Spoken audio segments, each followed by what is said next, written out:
inta badan 54 wadan ee dhaca qaarada Afrika ayaa laga xusayaa maalinta madow ee qaaradan Soomaaliya oo dhacda geeska bariga Afrika ayaana kamid ah wadamada xusaya sanadkan maalintan magaalada Muqdisho ayaa lagu qabtay xuska maalinta midowga Afrika oo asaaskoodii ka soo wareegatay 55 sano waxaana munaasabadan soo qaban qaabiyay amisom oo nabad ilaalin u joogta dalka Soomaaliya ilaa iyo dhowr wadan oo ay Soomaaliya ku jirto ayaa goobta ay ka dhacisay munaasabadan waxa ay ku soo bandhigeen ciyaaraha hidaha iyo dhaqanka ee uu dal walba leeyahay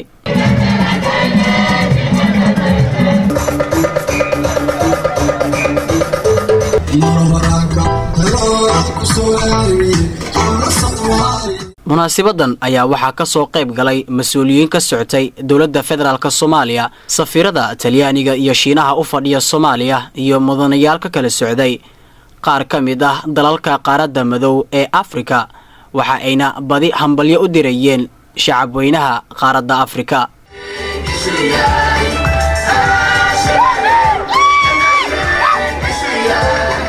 afayeenka howlgalka midowga Afrika ee Soomaaliya iyo qaar ka mid ah askarta amisom oo la hadlay warbaahinta SBC ayaa sharaxay dareenkooda ku aadan in ay Muqdisho ku xusaan maalinta Afrika iyagoona fariin u diray shacabka Soomaaliyeed I'm Maxmamed Ibrahim, SBC TV. You as spokesperson of Amisom Troops, how do you see celebrating in Mogadishu for African Day? This is a wonderful opportunity. Fursad weyn ayay ii tahay inaan Soomaaliya joogno maanta. Waxayna calaamad cad u tahay in ay Afrika garab taagan tahay Soomaaliya xilligan. Waxaan ugu ducaynaynaa Soomaaliya munaasabadan awgeed. Nabad, bashbash iyo barwaaqo. iyo in ay Soomaaliya dib ula soo noqoto bilicdeedii ay ku lahayd caalamka.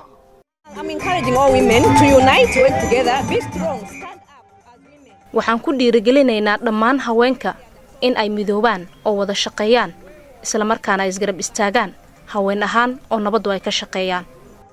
Well, it's a great honor to be in Mogadishu on such a peaceful day. fursad weyn ayay ii tahay inaan Muqdisho joogno maanta oo aan shacabka Soomaaliyeed oo kula dabaaldegno annagoo ka soconna midowga Afrika joogitaankeena Muqdisho iyo dabaaldegan waa fursad qaali ah And so for us, we are very happy that we are celebrating the Africa Day here in Mogadishu, Somalia.